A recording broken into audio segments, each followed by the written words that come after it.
Hello friends, welcome to smart friends. ಯಾರು Karnataka NEET 2024 ಕೌನ್ಸಿಲಿಂಗ್ಗೆ participate ಮಾಡಬೇಕಂತ ಅನ್ಕೊಂಡಿದ್ದಲ್ಲ ಅವ್ರಿಗೊಂದು ಗುಡ್ ನ್ಯೂಸು. ಇವಾಗ ಜಸ್ಟ್ ಒಂದು ಅಪ್ಡೇಟ್ ಬಂತು. ಏನಂದರೆ ನಿಮಗೆಲ್ಲ ಗೊತ್ತಿರಾಗೆ ಡಿ ಚಂದನಲ್ಲಿ ಲೈವ್ ಫೋನಿನ ಕಾರ್ಯಕ್ರಮ ಏನಿತ್ತಲ್ಲ ಅದರಲ್ಲಿ ಕೆ ಇವರು ಡೈರೆಕ್ಟರ್ ಏನಿದಾರಲ್ಲ ಅವರು ಒಂದು ಕ್ಲಾರಿಫಿಕೇಷನ್ ಕೊಟ್ಟಿದ್ದಾರೆ ಸ್ಟೇಟ್ ಮೆರಿಟ್ ಲಿಸ್ಟ್ ಬಗ್ಗೆ. ಅದನ್ನು ಯಾವ ರೀತಿ ಮಾಡ್ತಾ ಅಂತ ಅದ್ರ ಬಗ್ಗೆ ಒಂದು ಕ್ಲಾರಿಫಿಕೇಷನ್ ಕೊಟ್ಟಿದ್ದಾರೆ. ಅದು ಈ ವಿಡಿಯೋದಲ್ಲಿ ಕಂಪ್ಲೀಟ್ ಹೇಳ್ತೀನಿ ಫ್ರೆಂಡ್ಸ್. ಇದಕ್ಕೂ ಮುಂಚೆ ನಮ್ಮ ಚಾನಲ್ ಸಬ್ಸ್ಕ್ರೈಬ್ ಮಾಡ್ಕೊಳ್ಳಿ ಹಾಗೂ ಬೆಲ್ ಹಾಕಿ ಇದೇ ರೀತಿ ಕಂಟಿನ್ಯೂಸ್ ಕೊಡ್ತಾ ಇರ್ತೀನಿ. ಓಕೆ ಫ್ರೆಂಡ್ಸ್, ಇವತ್ತಿನ ಕ್ಲಾರಿಫಿಕೇಷನ್ ಏನು ಕೊಟ್ಟಿದೆ ಅಂದರೆ ನೆಕ್ಸ್ಟ್ ವೀಕು MCC ಅವರು ಒಂದು ಲಿಸ್ಟನ್ನು ಕೊಡ್ತಾರಂತೆ. ನಮ್ಮ ಕರ್ನಾಟಕದಲ್ಲಿ ಎಷ್ಟು ಜನ ಬರೆದಿದ್ದಾರೆ ರ್ಯಾಂಕ್ ವೈಸು ಬಿಡ್ತಾರೆ ಅಂತ ಹೇಳಿದ್ದಾರೆ. ಆದರೆ ಇವರು ಸ್ಟೇಟ್ ರ್ಯಾಂಕ್ ಅನ್ನೋಕ್ಕಾಗಲ್ಲ ಅಂತಾರೆ. ಬಟ್ ಅದು ನಮ್ಗೆ ಅಷ್ಟು ಬಿಟ್ಟರೆ ಸಾಕು. ಪ್ರತಿ ಸತಿ ಅದಕ್ಕಿಂತ ಮುಂಚೆ ಅದೇ ರೀತಿಯೇ ಬಿಡ್ತಿದ್ರು. ಯಾವ ರೀತಿ ಅಂದರೆ ಟೋಟಲ್ ರ್ಯಾಂಕ್ ವೈಸು ಒಂದು ಸೀರಿಯಲ್ ವೈಸು 1 2 3 4 5 6 ಎಷ್ಟು ಜನ ನಮ್ಮ ಕರ್ನಾಟಕದಲ್ಲಿ ಬರೆದಿದ್ದಾರೆ, ಅವ್ರದ್ದು ರ್ಯಾಂಕ್ ಎಷ್ಟು, ಅವ್ರದ್ದು ಕ್ಯಾಟಗರಿ ಎಷ್ಟು ಅಂತ ಬಿಟ್ಟಿರ್ತಾರೆ.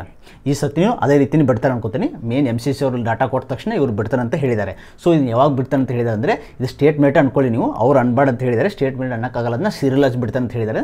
ನೀವು ಸೀರಿಯಲ್ ವೈಸ್ ಅದನ್ನೇ ಅನ್ಕೋಬೋದು. ಸೊ ಅವಾಗ ನೀವು ಚೆಕ್ ಮಾಡ್ಕೋಬೋದು ಅಲ್ಲಿ ಎಷ್ಟು ರ್ಯಾಂಕ್ ಅವರು ಒಂದೇ ಸೀರಿಯಲಿಂದ ಬಿಡ್ತಾರಲ್ವ, ಅವಾಗ 1ನೇ ರ್ಯಾಂಕ್ ಅವ್ರದ್ದು ಅಂದರೆ 1ನೇ ರ್ಯಾಂಕ್ ಅಂದರೆ ನಮ್ಮಲ್ಲಿ ಕರ್ನಾಟಕದಲ್ಲಿ ಯಾರು ಬರೆದಿದ್ದಾರೆ ಅಂತ ಅವರಷ್ಟೇ. ಸೊ ಅದು ಟೋಟಲ್ ಸ್ಟೂಡೆಂಟ್ಸ್ ಏನು ಬರೆದಿದ್ದಲ್ಲ ಅವ್ರದ್ದು ಲಿಸ್ಟ್ ಬಿಡ್ತಾರೆ ಎಷ್ಟು ಜನ ಅಂತ, ನಿಮಗೊಂದು ಐಡಿಯಾ ಸಿಗುತ್ತೆ ಅವಾಗ.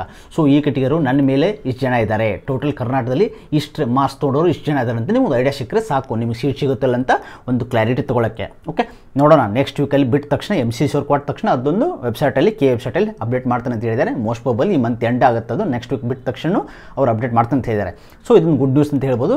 ಇದನ್ನ ನಾವು ಸ್ಟೇಟ್ ಮೆರಿಟ್ ಅನ್ಕೋಬೋದು. ಓಕೆ, ಯಾಕಂದರೆ ಸಪ್ರೇಟಾಗಿ ಸ್ಟೇಟ್ ಮೆರಿಟ್ ಅಂತ ಬಿಡೋಕ್ಕಾಗಲ್ಲ. ಇದನ್ನ ಸೀರಿಯಲ್ ವೈಸ್ ನಾವು ಸ್ಟೇಟ್ ಮೆರಿಟ್ ಅನ್ಕೋಬೋದು. ಓಕೆ, ಸೊ ಅದನ್ನ ಈಸಿಲಿ ಪಾಯಿಂಟ್ ಔಟ್ ಮಾಡೋದು. ಬಿಟ್ಟ ತಕ್ಷಣ ನಾನು ಯಾವ ರೀತಿ ಅನಲೈಸ್ ಮಾಡೋದು ಅಂತ ಹೇಳ್ತೀನಿ ನಿಮಗೆ. ಓಕೆ ಫ್ರೆಂಡ್ಸ್, ಸೊ ನಿಮ್ಮ ಫ್ರೆಂಡ್ಸ್ ಎಲ್ಲರೂ ಶೇರ್ ಮಾಡಿ ಇದೊಂದು ಗುಡ್ ನ್ಯೂಸ್ ಅಂತ ಹೇಳ್ಬೋದು. Thanks for watching guys. Please subscribe, like